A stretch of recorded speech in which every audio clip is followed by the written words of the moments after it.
सर्वज्ञान arts class के नए video में फिर से हम आप लोग को स्वागत करते हैं। उम्मीद करते हैं कि बिल्कुल आप लोग अच्छे होंगे और अच्छे ही रहने चाहिए। तो फिर हम एक वीडियो लेकर आपके सामने हाजिर हो गए और ये वीडियो होगा आपका क्लास 12th ज्योग्राफी का, जो आपका सेंटर ऑफ एग्जामिनेशन 2023 में आपका पूछा गया है। इसमें आपको टोटल के टोटल हम 70 ऑब्जेक्टिव प्रश्न जो पूछा, जिसमें से 35 आपको बनाना है।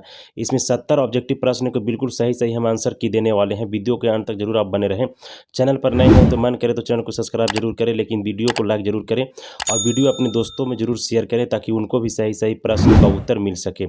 तो आपको पता है कि 2024 में जो बिहार का बोर्ड का परीक्षा होगा उसमें कोई पैटर्न चेंज नहीं किया गया। जिस प्रकार से पहले आपका 100 नंबर का ऑब्जेक्टिव दिया जाता था और 50 बनाना था, यानी 50%, उसी प्रकार से इस वर्ष भी आपका लागू है। कोई पैटर्न चेंज नहीं किया गया बिहार बोर्ड के द्वारा, ये क्लियर हो गया है।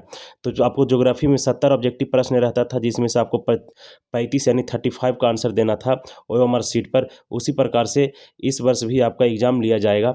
अब इसमें देखिए आपको यहाँ लिख दिया है साफ कि प्रश्न संख्या 1 से 70 तक प्रत्येक प्रश्न के लिए 4 विकल्प दिए गए हैं, जिनमें से एक सही है। और अपने द्वारा चुने गए सभी सही विकल्प को OMR सीट पर क्या करें, अंकित करें या चिन्हित करें, और आपको 35 प्रश्न का ही उत्तर देना है। ये आपको क्लियर कर दिया गया था। तो चलिए देखते हैं आपका सेंटर ऑफ एग्जामिनेशन जो 2023 में पूछा गया आपका कॉलेज में, वो किस प्रकार से आपका ऑब्जेक्टिव प्रश्न बनता है। तो बनाया इस प्रकार से कि पहला प्रश्न कहता है पर्यटन भूगोल और संसाधन भूगोल मानव भूगोल के किस क्षेत्र की उपशाखाएं हैं। तो इसका करेक्ट आंसर हो जाएगा आर्थिक भूगोल। क्या हो जाएगा इसका, आर्थिक भूगोल। इसके बाद देखिए दूसरा प्रश्न पूछा है आपका, दूसरा नंबर कहता है निम्नलिखित में से कौन उपागम उपनिवेश युग में प्रचलित है। तो इसका सही आंसर क्या हो जाएगा, तो इसका सही आंसर हो जाएगा आपको ऑप्शन नंबर डी, उत्तर आधुनिकवाद। उत्तर आधुनिकवाद इसका करेक्ट आंसर हो जाएगा। 3 नंबर प्रश्न कहा है आपका इसमें कि होरेटांट किस महाद्वीप में रहते हैं। तो होरेटांट किस महाद्वीप में रहते हैं, तो इसका सही आंसर हो जाएगा अफ्रीका महाद्वीप। कहाँ, अफ्रीका महादेश, सी इसका बिल्कुल करेक्ट आंसर हो जाएगा। 4 नंबर क्वेश्चन देखिए कहता है आपका इसमें कि निम्नलिखित में से कौन लोग पर्यावरण के बीच आंतरिक क्रिया का सर्वाधिक महत्वपूर्ण कारक है। तो कौन होगा इसका सही आंसर, तो इसका सही आंसर हो जाएगा आपका मानव बुद्धिमत्ता। मानव बुद्धिमत्ता ऑप्शन ए बिल्कुल सही आंसर हो जाएगा। 5 नंबर प्रश्न पूछा है इसमें कि आपका निम्नलिखित में से कौन सामाजिक भूगोल से संबंधित है। तो सामाजिक भूगोल से इनमें से कौन हो जाएगा संबंधित, तो इसका सही आंसर हो जाएगा आपका संस्कृत भूगोल, क्योंकि सामाजिक भूगोल संस्कृत भूगोल से संबंधित है। ऑप्शन सी इसका बिल्कुल करेक्ट आंसर हो जाएगा। आई होप वीडियो पसंद आ रहा होगा, तो वीडियो को लाइक करें और अपने दोस्तों में वीडियो जरूर शेयर करें। 6 नंबर प्रश्न कहता है कि साक्षरता मापने के लिए न्यूनतम आयु कितनी होनी चाहिए। तो न्यूनतम आयु कितना होना चाहिए साक्षरता मापने के लिए, तो ऑप्शन डी इसका बिल्कुल करेक्ट आंसर हो जाएगा 7 वर्ष। साक्षरता किसे कहते हैं, जो 7 वर्ष का हो और वो कम से कम अपने देश की भाषा यानी लिपि को पढ़ना और लिखना जानता हो, उसे साक्षरता दर कहते हैं, साक्षरता कहते हैं। चलिए इसके बाद 7 नंबर देखिए क्वेश्चन पूछा इसमें कि बुशमैन संबंधित है। तो बुशमैन जो जनजाति है वह कहाँ के संबंधित, तो कालाहारी। और कालाहारी कहाँ पड़ता है आपका, दक्षिण अफ्रीका में, याद रखना अफ्रीका महादेश में। ऑप्शन बी इसका बिल्कुल सही आंसर हो जाएगा। इसके बाद देखिए 8 नंबर प्रश्न कहता है निम्नलिखित में से कौन सही युग में है, यानी मिलाना है कि इनमें से सही कौन सा होगा। तो देखिए स्वचालित वाहन आयोग लॉस एंजिल्स दिया है, पोत निर्माण उद्योग लुसाका दिया है, वायु निर्माण उद्योग फ्लोरेंस दिया है, और लौह इस्पात उद्योग सेंट पीटर्सबर्ग दिया है। तो इसका करेक्ट आंसर हो जाएगा सेंट पीटर्सबर्ग लौह इस्पात उद्योग। ऑप्शन डी इसका बिल्कुल करेक्ट आंसर हो जाएगा। 9 नंबर प्रश्न कहता है फूल उत्पादन के लिए प्रसिद्ध है। इनमें से बताना है आपको कि फूल उत्पादन के लिए पूरा दुनिया भर में कौन सा देश प्रसिद्ध है। तो ऑप्शन ए इसको बिल्कुल करेक्ट आंसर हो जाएगा नीदरलैंड। कौन हो जाएगा, नीदरलैंड्स। इसके बाद 10 नंबर प्रश्न देखिए कहता है इसमें कि निम्नलिखित में से कौन भूमध्य सागरीय कृषि क्षेत्र नहीं है। तो इनमें से कौन होगा भूमध्य सागरीय, यानी भूमध्य सागरीय। तो इसमें से कौन हो जाएगा, इसका सही आंसर ऑप्शन नंबर डी, दक्षिणी यूरोप जो होगा वह भूमध्य सागरीय नहीं है, क्योंकि ये भूमध्य से बहुत ऊपर और बहुत दूर पर स्थित है। इसके बाद देखिए 11 नंबर क्वेश्चन कहता है कि सिलिकॉन घाटी कहाँ अवस्थित है। तो सिलिकॉन घाटी एक भारत में पूछेगा तो आपको कर्नाटक बेंगलुरु को मारना है, बट इसमें सिलिकॉन घाटी पूछा है तो आपका सैन फ्रांसिस्को हो जाएगा। ऑप्शन ए बिल्कुल इसका करेक्ट आंसर हो जाएगा, जो आपका उत्तरी अमेरिका महादेश में, और देश के नाम बताना है आपको तो अमेरिका हो जाएगा। तो अमेरिका में आपका सैन फ्रांसिस्को पड़ता है। आपने पढ़ा होगा हिस्ट्री, तो उसमें आपको पता होगा कि 1913 ईस्वी में लाला हरदयाल ने सैन फ्रांसिस्को में गदर पार्टी की स्थापना किया होगा। आई होप वीडियो आपको पसंद आ रहा होगा। 12 नंबर प्रश्न देखिए कहता है इसमें कि लॉरेन सार प्रदेश उत्पादित करता है, यानी लॉरेन सार जो प्रदेश है वहाँ से किस चीज़ की उत्पादित होता है। तो ऑप्शन ए इसका भी करेक्ट आंसर हो जाएगा, यहाँ से होता है लौह अयस्क यानी लोहा उत्पादन होता है। चलिए 13 नंबर प्रश्न देखिए कहता है इनमें से कि निम्नलिखित में से कौन उपनिवेशवाद की देन है। तो उपनिवेशवाद की देन क्या हो जाएगा, तो उपनिवेशवाद की देन होगा आपका रोपण फसल। रोपण फसल ही उपनिवेशवाद का देन है। ऑप्शन ए इसका बिल्कुल सही आंसर हो जाएगा। इसके बाद देखिए 14 नंबर प्रश्न कहता है इसमें कि निम्नलिखित में से कौन भूभाग संवर्ग है। तो कौन सा भूभाग संवर्ग है, निवल बोया क्षेत्र, प्रतिभूमि या तो वन भूमि। तो इसका सही आंसर हो जाएगा इनमें से सभी जो है इसे भूभाग संवर्ग है। इसी के बाद 15 नंबर प्रश्न देखिए, कहता है इसमें व्यक्तिगत स्वामित्व वाली अर्थव्यवस्था है। तो व्यक्तिगत स्वामित्व वाली यानी जिसका एक व्यक्ति का अधिकार होता है उसका, तो उसे क्या कहेंगे, तो पूंजीवाद अर्थव्यवस्था कहेंगे। ऑप्शन ए बिल्कुल करेक्ट आंसर हो जाएगा। 16 नंबर प्रश्न पूछा इसमें कि निम्नलिखित राज्यों में से किसमें प्रमुख कोयला क्षेत्र अवस्थित है। ये 4 ऑप्शन दिया है जिनमें से आपको बताना है कि जहां पर कोयला सर्वाधिक क्षेत्र में अवस्थित है। तो ऑप्शन इसका बी करेक्ट आंसर हो जाएगा। ये झारखंड राज्य में आपका कोयला के लिए बहुत महत्वपूर्ण है, जो झरिया धनबाद पड़ता है। 17 नंबर प्रश्न, निम्नलिखित में से कौन सही युग्म है मिलाना है, इसमें से आपको बताना है कि इनमें से सही कौन है। तो ए देखिए, पंजाब की राजधानी चंडीगढ़, हरियाणा की राजधानी चंडीगढ़ और चंडीगढ़ केंद्र शासित प्रदेश है जिसकी राजधानी चंडीगढ़ है। आई होप ये कि इसका करेक्ट आंसर हो जाएगा ऑप्शन नंबर डी, यानी इनमें से सभी इसका सही आंसर हो जाएगा। 18 नंबर प्रश्न देखिए, निम्नलिखित में से कौन औद्योगिक नगर है। औद्योगिक नगर इनमें से कौन है, तो शिमला घूमने वाला नगर है, वाराणसी देवताओं का नगर है, भोपाल आपका मध्य प्रदेश में पड़ता है। तो इससे पता चल गया होगा आपको कि जमशेदपुर जो होगा ऑप्शन ए इसका बिल्कुल करेक्ट आंसर हो जाएगा, जो आपका औद्योगिक नगर के रूप में जाना जाता है। 19 नंबर प्रश्न देखिए, व्यापार का संबंध किस क्षेत्र से है। तो व्यापार का जो संबंध है किस क्रियाकलाप से है, तो तृतीय क्रियाकलाप के अंतर्गत व्यापार आता है। ऑप्शन सी इसका बिल्कुल करेक्ट आंसर हो जाएगा, आपको याद रखना है। आई होप समझ में आ रहा होगा। 20 नंबर प्रश्न देखिए कि किन 2 देशों के विद्वानों ने मानव विकास सूचकांक का विकास किया था। वह कौन 2 देश के महान पुरुष थे जिन्होंने विकास सूचकांक यानी मानव विकास सूचकांक का विकास किया। तो भारत और पाकिस्तान इसका बिल्कुल करेक्ट आंसर हो जाएगा, ऑप्शन नंबर डी। भारत का था अमर्त्य सेन और पाकिस्तान के थे महबूब उल हक, जिनको नोबेल पुरस्कार 1998 ईस्वी में दिया गया था, आपको याद रखना है। 21 नंबर प्रश्न देखिए, कहता है इसमें कि विश्व के प्रमुख समुद्री पतन किस प्रकार के हैं। तो विश्व की समुद्री पतन जो है इसे किस प्रकार, तो विस्तृत पतन होगा, विस्तृत पतन होगा, इसका सही आंसर ऑप्शन ए हो जाएगा उसका। 22 नंबर प्रश्न देखिए, कहता है कि भारत का सबसे लंबा सड़क मार्ग कौन सा है, यानी राष्ट्रीय राजमार्ग। तो NH-44 है, NH-44 जो आपका जम्मू कश्मीर से आपका कन्याकुमारी तक जाता है। इसको बताना है आपको कमेंट बॉक्स में कमेंट करके NH-44 की कुल लंबाई कितनी है। चलिए 23 नंबर प्रश्न देखते हैं। 23 नंबर प्रश्न कहता है इसमें कि निम्नलिखित नगरों में से कौन नदी घाटी या नदी तट पर अवस्थित है। तो नदी के तट पर अवस्थित कौन है, इसको बताना है आपको। तो गंगा नदी पर हो गया आपका, हो गया पटना। गंगा नदी पर कौन हो गया आपका, पटना। और हुगली नदी पर हो गया आपका कौन, कोलकाता। तो इनमें से दोनों दिया हुआ, लेकिन आपको पहले ऑप्शन की ओर जाना है, तो पटना इसको मारना है गंगा नदी किनारे। तो इसका ऑप्शन नहीं हो जाएगा सही। इसके बाद देखिए 24 नंबर प्रश्न कहता है नर्मदा बेसिन किन 2 नदी बेसिनों के बीच बहती है। दो नदी बेसिनों के बीच कौन बहता है, तो माही नदी और ताप्ती नदी बहती है। माही नदी और ताप्ती नदी, ऑप्शन सी इसका बिल्कुल करेक्ट और सही आंसर हो जाएगा। 25 नंबर प्रश्न देखिए, कहता है मैगजीन निक्षेपण पाया जाता है। तो मैगजीन कैसे पहाड़ियों में पाया जाता है, तो मैगजीन कहाँ होगा, तो इसका बिल्कुल करेक्ट आंसर हो जाएगा आपका धारवाड़ क्रम में। कहाँ, धारवाड़ क्रम में मैगजीन पाया जाता है। इसके बाद देखिए आपका एक किसमें कहता है कोरबा खनन क्षेत्र है। तो कोरबा कहाँ पड़ता है, तो कोरबा आपका छत्तीसगढ़ में पड़ता है। कोरबा छत्तीसगढ़, ऑप्शन बी इसका बिल्कुल करेक्ट आंसर हो जाएगा। 27 नंबर प्रश्न कहता है कि नुमालीगढ़ का संबंध किससे है।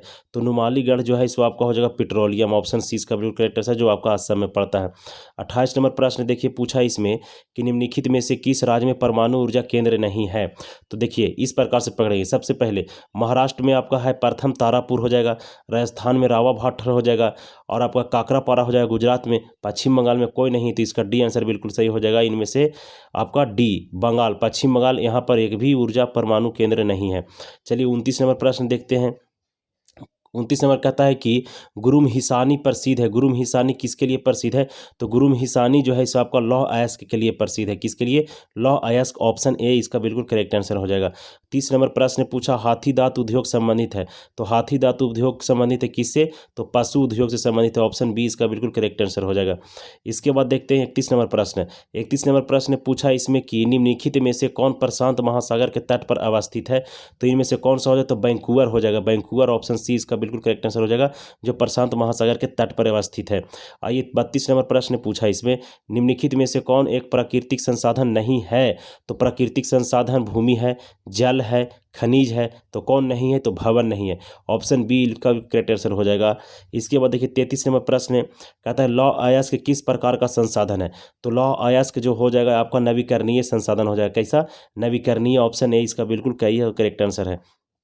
34 नंबर प्रश्न देखिए, कहता है वर्ष 2011 में भारत की जनगणना की जनसंख्या कितनी थी। तो वर्ष 2011 में आपका भारत जनसंख्या जो था से 121.1 करोड़, यानी ऑप्शन नंबर 20 का बिल्कुल करेक्ट आंसर हो जाएगा। और 2001 की जनगणना के अनुसार 102 करोड़ था। ये 2001 की जनगणना दिया जनसंख्या दिया हुआ है, ये 2011 के, तो इसका सही आंसर ऑप्शन नंबर बी हो जाएगा, आपको याद रखना है। चलिए 35 नंबर प्रश्न देखिए, 35 नंबर देखता है कि निम्नलिखित राज्यों में से किसका जनसंख्या घनत्व सबसे अधिक है। इन 4 राज्यों में से आपको बताना है कि सबसे ज़्यादा जनसंख्या घनत्व किस राज्य की है। तो आपको पता होगा कि बिहार की सबसे ज़्यादा जनसंख्या घनत्व पूरे भारतवर्ष में है, जिसका 1106 व्यक्ति प्रति वर्ग किलोमीटर में निवास करते हैं। ऑप्शन बी इसका बिल्कुल सही आंसर हो जाएगा। 36 नंबर प्रश्न देखिए, निम्नलिखित में से कौन सही है, मिलान करना है। तो चेन्नई तमिलनाडु की राजधानी है, इसका सही है। चेन्नई भारत का पतन है, ये भी सही है। चेन्नई एक तटीय नगर है, ये भी सही है। तो ये सही है, तो सभी सही हो जाएगा, ऑप्शन डी इसका बिल्कुल करेक्ट आंसर हो जाएगा। इसके बाद देखिए 37 नंबर प्रश्न है, निम्नलिखित में से कौन चतुर्थ क्रियाकलाप से संबंधित नहीं है। तो चतुर्थ क्रियाकलाप से कौन संबंधित नहीं है। तो सूचना आधारित क्रियाकलाप ये है, अनुसंधान ये भी है, सॉफ्टवेयर ये भी है। तो मौद्रिक प्रणाली जो है इसे आपका तृतीय क्रियाकलाप के अंतर्गत आता है, इसलिए ऑप्शन इसका सी करेक्ट आंसर हो जाएगा। इसमें सही आंसर हो जाएगा ऑप्शन सी। इसके 38 नंबर प्रश्न कहता है कि पनामा नहर के निर्माण के बाद सर्वाधिक लाभ किस देश को प्राप्त हुआ। तो पनामा नहर जब निर्माण हो गया तो ये प्रशांत महासागर और अटलांटिक महासागर को जोड़ता है। तो ऑप्शन डी इसका बिल्कुल सही आंसर हो जाएगा। अमेरिका को सबसे ज़्यादा इसका फायदा हुआ, किसको, अमेरिका को। 39 नंबर प्रश्न देखिए, कहता है 10वीं पंचवर्ष योजना कब समाप्त हो गया। तो 10वीं पंचवर्ष योजना ऑप्शन डी इसका सही आंसर है, 1907 में समाप्त हुआ। 1951 से लेकर 1956 ईस्वी तक प्रथम पंचवर्ष योजना चला था, जिसमें कृषि पर सबसे ज़्यादा ध्यान दिया गया था। और 10वीं पंचवर्ष योजना 2007 ईस्वी में समाप्त हो गया। ऑप्शन डी इसका बिल्कुल करेक्ट आंसर हो जाएगा। 40 नंबर प्रश्न देखिए, 40 नंबर प्रश्न कहता है किस प्रदेश का आर्थिक विकास किस कारक पर निर्भर करता है। मतलब किसी भी प्रदेश का जो विकास होता है, आर्थिक वृद्धि होती है, वह किस पर निर्भर करती है। तो उस देश के संसाधन पर निर्भर करते हैं कि उस देश में कितना संसाधन है। ऑप्शन ए इसका बिल्कुल करेक्ट और सही आंसर हो जाएगा, याद रखना है आपको। 41 नंबर प्रश्न देखिए, हरिके बैराज संबंध है। हरिके बैराज किस नहर से संबंध है। तो आपका हरिके बैराज जो है जो इंदिरा गांधी नहर से निकला है। ऑप्शन बी इसका बिल्कुल करेक्ट आंसर हो जाएगा। सतलज नदी पर बना भाखड़ा नगर बांध से हरिके बैराज निकाला गया है। इसके बाद देखिए 42 नंबर प्रश्न कहता है ध्वनि प्रदूषण को मापने की इकाई है। तो ध्वनि प्रदूषण की मापने की इकाई हो जाएगा आपका डेसीमीटर। ऑप्शन सी इसका बिल्कुल करेक्ट आंसर हो जाएगा। डेसीमीटर से ध्वनि प्रदूषण मापी जाती है। 43 नंबर प्रश्न देखिए, 43 नंबर प्रश्न, निम्नलिखित में से कौन आम्ल वर्षा का कारण है। तो आम्ल वर्षा किसके कारण से होता है। तो आम्ल वर्षा आपका होता है वायु प्रदूषण से। वायु जब प्रदूषण हो जाएगा तो आम्ल वर्षण हो जाएगा, इसलिए ऑप्शन डी इसका बिल्कुल हम करेक्ट आंसर करेंगे। इसके बाद देखिए 44 नंबर प्रश्न, किस पड़ोसी देश से सर्वाधिक प्रवासी भारत में आते हैं। यानी भारत के कौन सा वो पड़ोसी देश है जहां से सबसे ज़्यादा प्रवासी लोग शरणार्थी भारत में है। तो ऑप्शन इसका हो जाएगा करेक्ट आंसर बी, बांग्लादेश। कहाँ, बांग्लादेश से आता है। कहाँ से, बांग्लादेश। इसके बाद देखिए 45 नंबर प्रश्न कहता है ऑस्ट्रेलिया के किस भाग में प्रामहाद्वीपीय रेल मार्ग विकसित है। तो किस भाग में, तो इसका सही आंसर हो जाएगा आपका पश्चिम भाग में। कहाँ, पश्चिमी भाग में आपका हो जाएगा। ऑप्शन बी इसका बिल्कुल करेक्ट आंसर। इसके बाद देखिए आपका हो जाएगा 46 नंबर प्रश्न कह रहा है इसमें, 46 नंबर प्रश्न कहता है इसमें कि ITDP क्या है। तो ITBP क्या है, तो इसका हो जाएगा आपका integrate travel development programme, progress. तो इसका सही आंसर हो जाएगा ऑप्शन नंबर ए, यानी समन्वित जनजातीय विकास प्रोग्राम, समन्वित जनजातीय विकास प्रोग्राम। ऑप्शन ए इसका बिल्कुल करेक्ट आंसर हो जाएगा। इसके बाद देखिए 47 नंबर प्रश्न कहता है इसमें कि निम्नलिखित में से कौन खाद्य फसल है, यानी खाने वाला फसल है। तो चुकंदर हो गया, ये गलत बात है। ये सलाद वाला हो गया, चाय पेय फसल हो गया, कॉफ़ी पेय फसल हो गया, गेहूं इसका सही आंसर हो जाएगा। ये खाद्य फसल, ऑप्शन डी इसका बिल्कुल करेक्ट आंसर हो जाएगा। इसके बाद देखिए 48 नंबर प्रश्न कहता है कि निम्नलिखित कारकों में कौन कृषि के लिए सहायक है। तो कौन कृषि के लिए, तो सिंचाई होगा तब कृषि होगा, सही बात है। मानव श्रम बहुत आवश्यक है, परिवहन ये भी जरूरी है, तो सभी जरूरी है। इसमें से ऑप्शन डी इसका बिल्कुल करेक्ट आंसर हो जाएगा, इनमें से सभी। इसके बाद देखिए 49 नंबर प्रश्न कहता है बेसिन क्षेत्र संबंधित है। तो बेसिन क्षेत्र किससे संबंधित है, तो बेसिन से तेल निकलता है। ऑप्शन सी इसका बिल्कुल करेक्ट आंसर, खनिज तेल से संबंधित है बेसिन। इसके बाद देखिए 50 नंबर प्रश्न कहता है आपका कि मणिपाल प्रसिद्ध है किसके लिए। तो मणिपाल जो होगा से आपका हो जाएगा उच्च शिक्षा के लिए, उच्च शिक्षा के लिए। ऑप्शन सी इसका बिल्कुल सही आंसर हो जाएगा। इसके बाद आगे चलते हैं 51 नंबर प्रश्न कहता है ब्राज़ील प्रसिद्ध है। तो ब्राज़ील किसके लिए प्रसिद्ध है, तो ब्राज़ील में सबसे ज़्यादा कॉफ़ी उत्पादन होता है। ऑप्शन ए इसका बिल्कुल करेक्ट आंसर हो जाएगा। और कॉफ़ी को क्या कहते हैं वहाँ पर, कॉफ़ी के पेड़ को क्या कहते हैं, तो फजेंडा कहा जाता है, ये याद रखना है आपको। 52 नंबर प्रश्न देखिए, कहता है औद्योगिकरण उत्तरदायी है। तो औद्योगिकरण किससे उत्तरदायी होगा? तो औद्योगिक ध्वनि प्रदूषण के लिए उत्तरदायी है, बिल्कुल सही है। ध्वनि प्रदूषण फैलता है उद्योग लगने से। वायु प्रदूषण के लिए ये भी सही है, क्योंकि वायु प्रदूषण भी होता है उद्योग लगने से। जल प्रदूषण ये भी सही है, चमड़ा वाला फैक्ट्री लगेगा तो चमड़ा से जो पानी धुला कर निकलेगा वो गंगा नदी या ब्रह्मपुत्र नदी किसी भी नदी में बहेगा तो जल क्या होगी? दूषित हो जाएगी। तो इसका सही आंसर ऑप्शन नंबर डी, इनमें से सभी हो जाएगा। इसका सही आंसर क्या हो जाएगा? ऑप्शन नंबर डी इसका सही आंसर हो जाएगा। इसके बाद देखिए 53 नंबर प्रश्न कहता है कि निम्नलिखित में से कौन कुटीर उद्योग का उदाहरण है? तो कुटीर उद्योग का उदाहरण क्या हो जाएगा? चीनी उद्योग नहीं होगा, लौह उद्योग नहीं होगा, कुटीर उद्योग, सूती वस्त्र उद्योग ये भी नहीं होगा। इसका सही आंसर हो जाएगा हथकरघा उद्योग, ऑप्शन ए इसका बिल्कुल करेक्ट आंसर हो जाएगा। चलिए 54 नंबर प्रश्न देखिए, कहता है निम्नलिखित में से कौन कर्नाटक में अवस्थित है? तो कौन सा कर्नाटक में होगा? तो बाबा बुदन की पहाड़ी जो है आपका कर्नाटक में होगा, ऑप्शन बी इसका बिल्कुल करेक्ट आंसर हो जाएगा, क्योंकि यहीं पर भारत में सबसे ज़्यादा कॉफ़ी का उत्पादन होता है।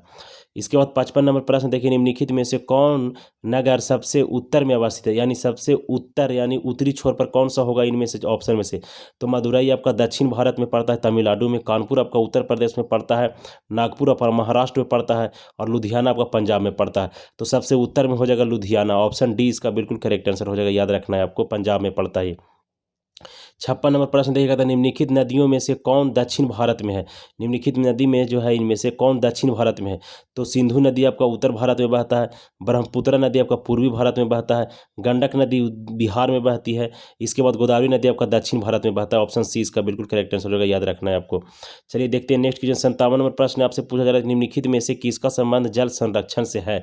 तो जल संरक्षण से क्या हो जाएगा? नीरू और मीरू, नीरू और मीरू याद रखना है, बहुत इंपॉर्टेंट क्वेश्चन है। ऑप्शन इसका बी सही आंसर हो जाएगा, ऑप्शन बी इसका बिल्कुल क्या हो जाएगा? ऑप्शन बी इसका बिल्कुल सही आंसर हो जाएगा। याद रखना है आपको। चलिए 58 नंबर प्रश्न देखते हैं, कहता है रौलेगन सीधी गांव किस राज्य में अवस्थित है? तो रौलेगन सीधी गांव जो है आपका महाराष्ट्र में पड़ता है, ऑप्शन डी इसका बिल्कुल करेक्ट आंसर हो जाएगा। याद रखना है। 58 नंबर हो गया। 59 नंबर प्रश्न देखिए, कहते हैं कोलार प्रसिद्ध है। केजीएफ मूवी देखिए ना, KGF Kolar gold mines, Kolar gold mines ये आपको याद रखना है। तो KGF Kolar field gold mines जो होता है केजीएफ, ये कहाँ है? तो सोना के लिए है, कर्नाटक में, सोना के लिए। केजीएफ से क्या निकाला गया था? सोना। केजीएफ मूवी में सोना के बारे में बताया गया है, तो इसका बी आंसर बिल्कुल करेक्ट आंसर हो जाएगा।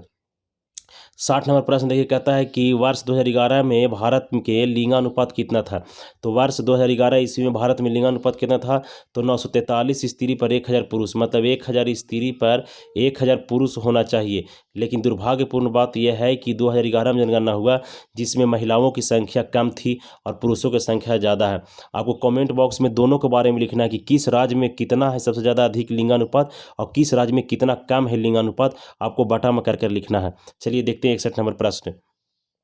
61 नंबर प्रश्न कहता है कि आपका लैटेक्स किस वृक्ष के दूध से बनता है? तो लैटेक्स जो है सो आपका रबड़ के बनता है। किससे? रबड़, ऑप्शन सी इसका बिल्कुल करेक्ट और सही आंसर हो जाएगा। इसके बाद 62 नंबर प्रश्न कहता है किशमिश का मुख्य स्रोत है। किशमिश किससे बनता है? तो किशमिश अंगूर का सुखा कर बनता है, ऑप्शन ए इसका बिल्कुल सही आंसर हो जाएगा।